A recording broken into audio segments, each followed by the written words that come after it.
อยากให้ของขวัญหลังจากที่ชุมเจ้าพากันอันว่าสอบเสียงแล้วเนาะเป็นตาได้ขึ้นกันบ่ทุกผู้ทุกคนอยู่ที่เนาะนี่เพิ่นเป็นแพทย์ผู้นี้เพิ่นเป็นหมอผู้นี้เพิ่นเป็นตำรวจเป็นตำรวจเคยช่วยเรือนะบ่าวเด้อค่อยๆโอ้คักแล้วนี่เนาะแล้วไม่ได้เลยมันฮะบ่เคยคิดบ่เคยคิดแล้วกันแม่นมีแต่ซอยพ่อแม่เฮ็ดมัน แต่พ่อแม่ก็ซอยพ่อแม่เฮ็ดเช่นมันยังบ่ได้คิดยังบ่ฮู้ไม่ต้องน้องเพิ่นอ้าวพี่น้อยเนาะเปิดคลิปเปิดภาพมาอีกบ้านนี้ก็ยังอยู่บ้านซองเงินซานของน้องใจดีคือเก่าพี่น้อยเนาะเสร็จสิ้นแล้วพี่น้อยเนาะทางทีมงานเราก็สิได้พากันต่าวคืนเมื่อบ้านเสียก่อนพี่น้อยเนาะเดี๋ยวทางมาเพิ่งได้ซื้ออุปกรณ์มาเติมให้สร้างอีกพี่น้อยเนาะอ้าวเป็นตะปู10แก๊ส1เนาะแล้วก็น็อตอีก3ตัวเนาะน็อตตัวเมียว่าซั่นซะเนาะเป็นไงน้องใจดีอ้อลึแล้วใช้มานี่นะบ่าวสิถามกดบ่ต้องตากแดดก็ได้บ่พี่ละยับไปยืนลุ่มก็ได้เดี๋ยวบ่าวสิย่างไปนำลังโอเคเนาะเอาไปเลยเนาะ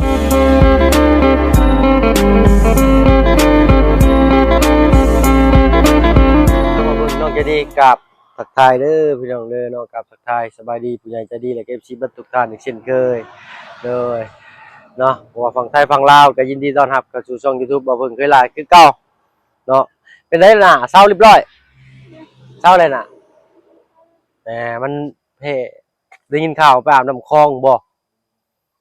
ตอนใดไปอาบน้ำคลองกับน้องไซบ่โมเมนต์บ่อาบตอนไหนไม่ได้ไปอาบน้ำบ่ได้ไปอาบน้ำซับยันแพ้แดดซะพี่น้อยเนาะโมเมนต์เนาะยังเลือกชี้บ่ได้ยังบ่ได้พี่น้องอยากกินยังมื้อแลงกินส้มตำบ่ตำกระปุ่นเนาะตำกระปุ่นกับมะฮุงเนาะเอาเนาะทางน้องไซเมื่อแล้วบ่ทางน้องไซนี่เมื่อแล้ววะเนาะเหลือแต่พ่อแล้ววะยังเนาะยังอยู่เอาเนาะอันน่ะเดี๋ยวสิให้เจ้าไปเอานี่ล่ะเดี๋ยวไปเอาอันว่าน็อตใช้ย่างไปถามช่างเพิ่นดูขาดเหลือยังแน่ไปพี่มาพี่ย่างไปถามเพิ่นเบิ่งเนาะบ่าวซื้อมาแล้วแหละให้แล้วบาทนี่เอาไปเอาน้องก็ได้ล่ะไปเออเป็นไดได้เทื่ออะไรมันตอดไม่ยังอ่ะดันนะมันอยู่นี่เลยนะยังต้องซาบอนนะแต่ว่ามิมบ่มิมเหมือนเพึ่งบ่จักเนาะมิมอยู่ในเสาไฟเลยพี่หน่อยเนาะสองเทื่อ2เทื่อมันนี่เอาเลยเอาอีกแล้วคือมานถ้าเจ้าผู้เดียวนี่เนาะน็อตได้มาเรื่อยๆเด้อเนาะกับตะปู10เนาะตะปู10แก๊ส1พอบ่โอเคพี่หน่อยเนาะตะปู10แก๊ส1แล้วก็น็อตตัวแม่3ตัวจะถามเมามื้อเช้านี่เพิ่นต้องใช้นับให้บ่ครบอะลิถามไปแล้วครบอยู่บ่น็อตนี่ว่าให้ครบอยู่บ่ครบเพิ่นว่าเนาะก็เลยย่างออกมาเอามีแต่เสียน้องเพิ่นเอามาให้ได้เด้อโดยฮอดขั้นตอนได้แล้วนี่ต่อไปอ๋อต่อไม้อีกทีเลยโอเคพี่น้อยเนาะกำลังสิเพิ่นเอิ้นหยังมันอันซะอันนี้นะข่าวคือข่าวเนาะโทษทางนั้นก็ให้บาทนี่เฮ็ดหยังก็บ่ได้พี่น้อยเนาะ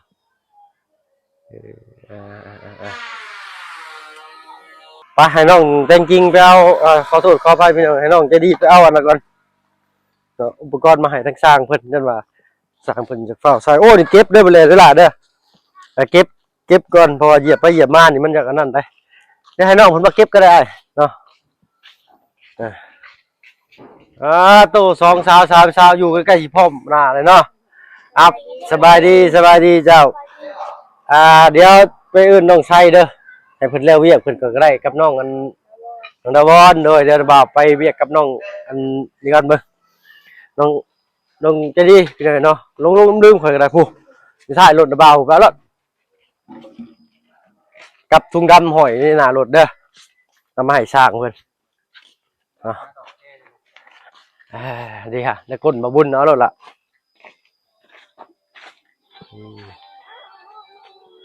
อันนี้ถุงดำทั้งหน้าน้ำละโอเค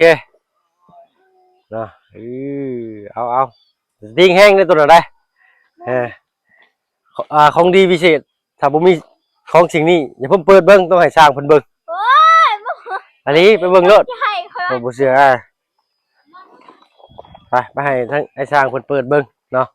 ของดีพิเศษครับเปิดเบิ้งก่อนนี่มันบ่ค้างเด้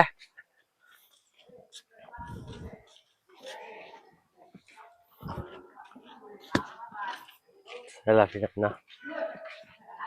ปะล่ะปะอันเอิ้นมาเด้อไป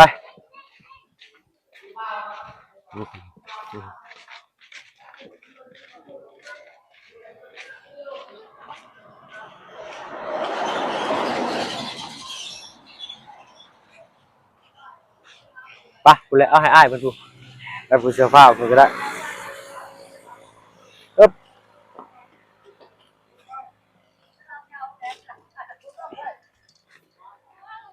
ต้องใส่เอาแม่นบ่อันเอาคือเป็น4คูณ7บ่ฮึแม่นบ่ตะปู10เนาะเลยแล้วก็มีน็อตน้ำ3โตเด้อแม่นตะปู10แม่นบ่ล่ะตะปู10เบิ่งอยู่อะตะปู10อีกแก๊สนึงพี่น้องเนาะพอดีตัวนี้ถามห้านหนึงว่า350,000คิดว่ากล่องเท่านี้350,000ที่แท้กล่องใหญ่พี่น้องเนาะตกใจเพิ่นเคยก็ได้โทรถามลุงหนวดอันนี้110เจ้ากล่องนี้110เลยแม่น3,000ปลายตัวใหญ่นี่มัน3 โลไป โดยโลหนึ่งเท่าไรเราผลขายเนาะโลหนึ่ง35บ่น่าสิประมาณนี้เนาะปึ๊บเบิ่งได้มันจ้วงทุ่งได้แกะบ่ได้ซ้ำแล้วกันมัน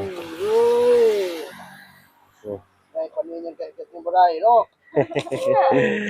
เห็นบ่ยามมันนั่นไอ้ชาญเพิ่นเว้าสึกมันก็เพิ่นแล้วได้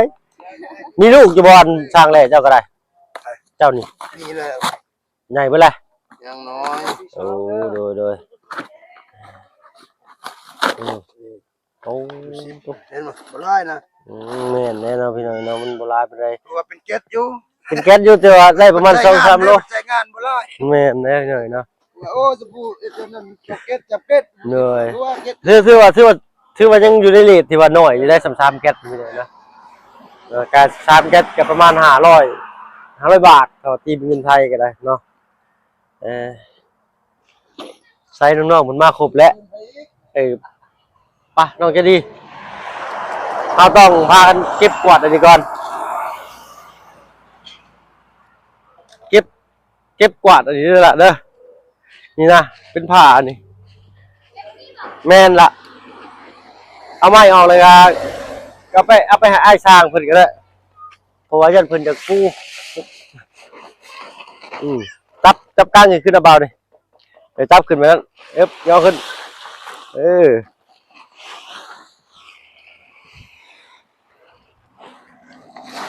ไปหมูเอาไปให้บนพระบิดาพี่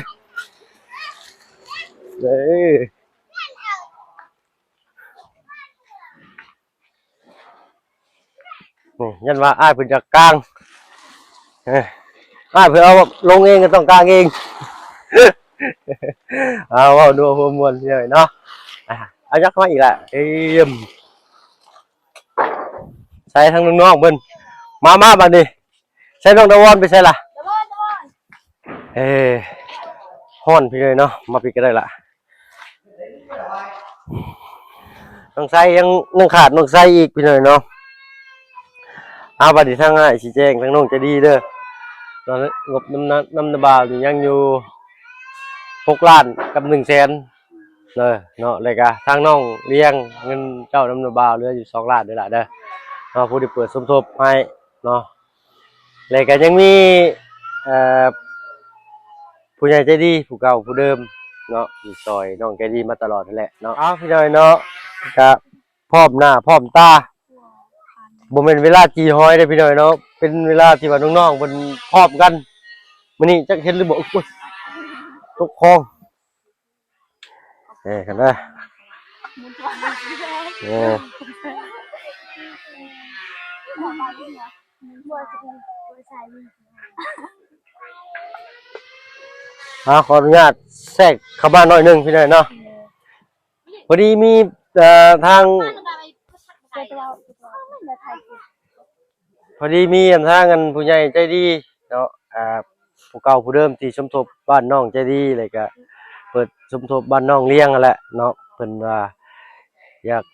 ให้ของขวัญหลังจากที่ชุมเจ้าพากันนั้นอันว่าสอบเสียงแล้วเนาะ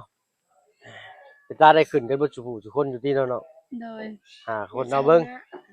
คนนี่จื่อชุมอ้ายไว้เด้อเนาะไปเป็นเจ้าคนนายคนอยู่ไสก็ซากเนาะปล่อยผู้นั้นไปกินยังมาน่ะเออ แดง เนาะเห็นนำสองนำทางก็อย่าลืมทักเนาะสิเป็นคนถูกข์คนยากคนรวย คนจนคนหยังก็สร้าง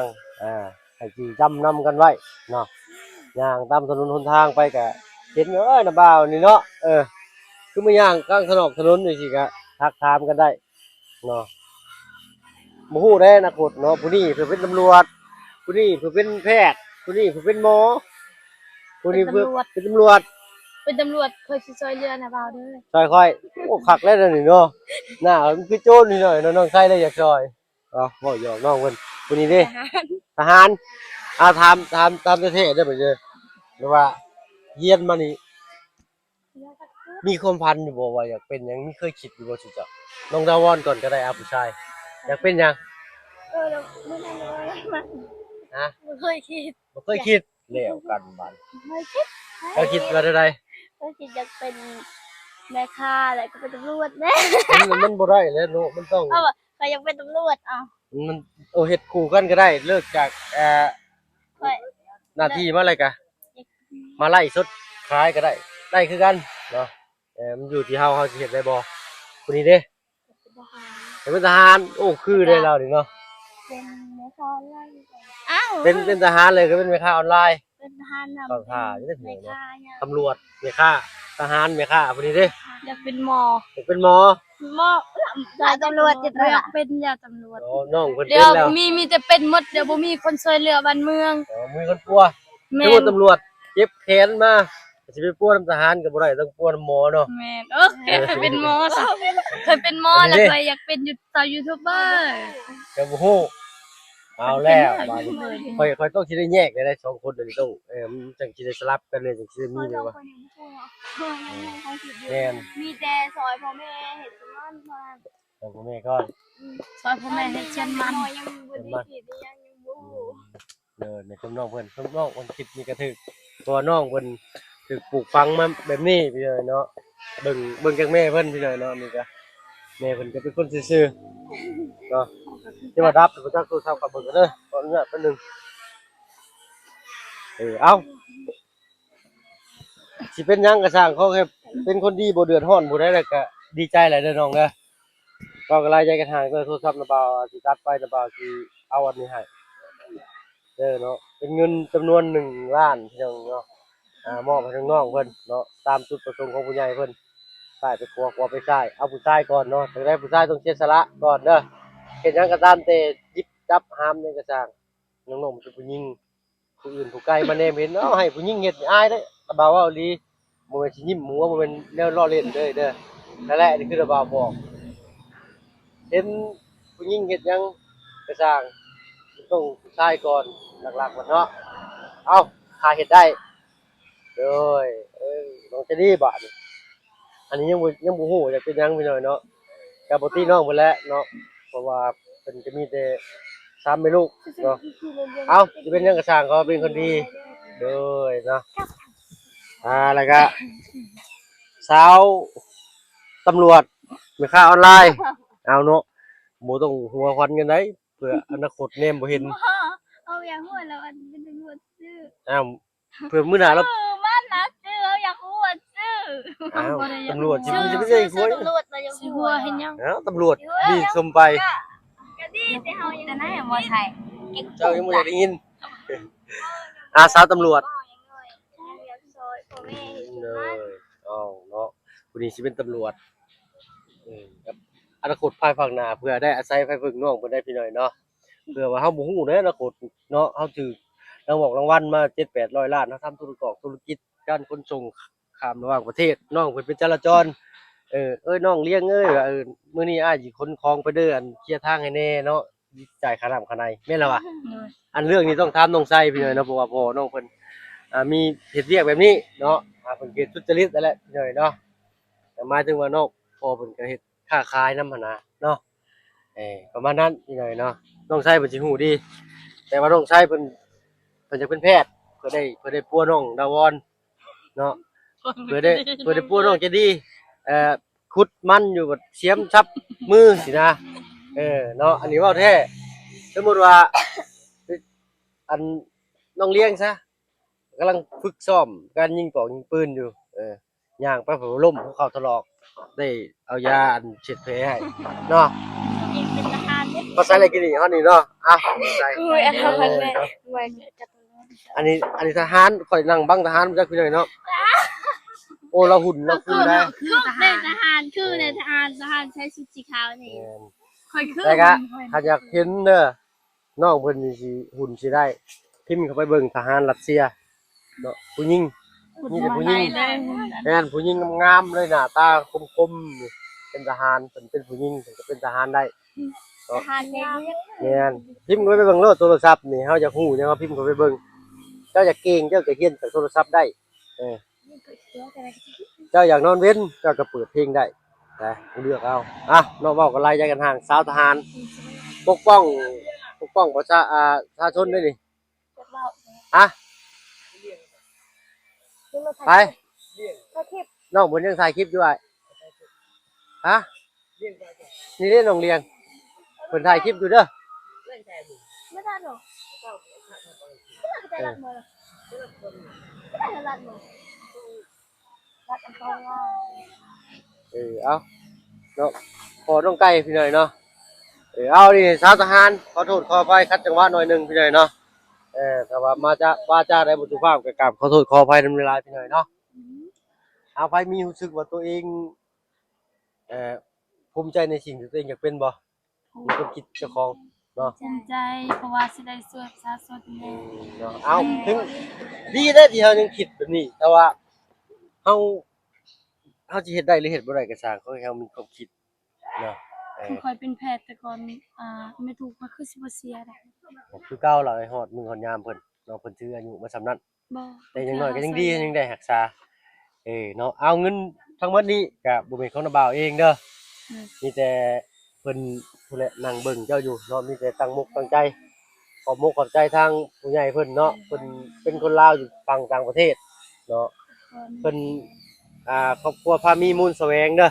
เนาะเอาพร้อมกันล่ะตั้งใจ ขอบคุณเด้อทางครอบครัวเงินแสวงขอให้ดีๆมีแรงแม่ที่ชื่อนั่นนี่ ครอบครัวพานีมูล แสวง พานี พานี พานีมูลแสวง เอาเว้าใครเว้าก่อนก็ได้เดี๋ยวเฮาเว้าตำลังแบบเว้าง่ายกันนะ น้องอันนี้ก็ได้เบิ่งแล้วคือสิอนาคตหมู่เนาะแต่ก็แต่งต่อน้องเจดีก็ได้หรือว่าน้องเจดีไปสิเสียสละเอา เอาน้องจะดีก่อนก็ได้น้องจะ เนาะ ดี เอาน้องเจดีก็ได้เอาเนาะ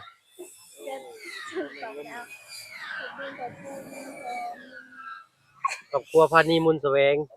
พานีมูลแสวงที่มอบเงินมาอยู่ด้านความสุขภาพแข็งแรงความเจ็บป่วยให้ได้ความขยันมีความน่าจะเป็นความแข็งแรงและความ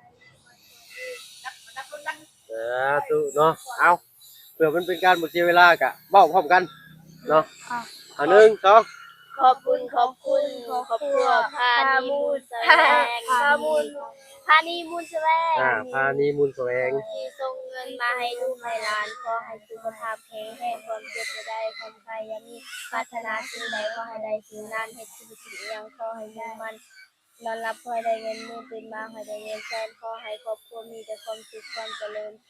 สาธุเนาะ จึงได้ก็ขอบคุณทางครอบครัวพานุนแสวงขอให้อยู่ดีมีแห้งอายุมันคนยืนพัฒนาสิ่งใดขอให้ได้สิ่งนั้นเด้อมันรับขอให้ได้เงินมันตื่นให้ได้เงินแสนเด้อความเจ็บบ่ให้ได้ความไข้บ่ให้มีแม้แต่เฮ็ดธุรกิจการงานใดๆก็ขอให้ประสบความสำเร็จในหน้าที่การงานและการเงินเด้อเงินที่ฝากมาให้หลานๆ ผู้ละ200,000ก็ขอให้กลับคืน100เท่าพันเท่าเด้อสาธุ ธุเนาะค่อนข้างสิบ่คือกันปานใดเนาะคำอวยพรไว้ใส่เพิ่นบ่เป็นหยังอ่า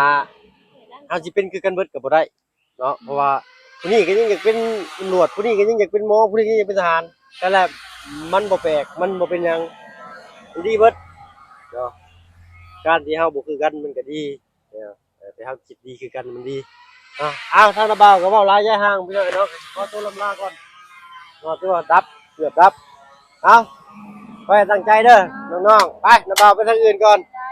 เด้อ เลยเนาะไปพี่น้อยเนาะจึ๊บอ่อนเอ้าพี่น้อยนำมื้อนี้ก็ได้เอ้าไปพี่น้อยเนาะทางบ่เพิ่งก็สิขอตัวลำลาก่อนพี่น้อยเนาะก็ถ้าบ่เพิ่งก็บ่มีหยังก็บุญเต็มคุณทาง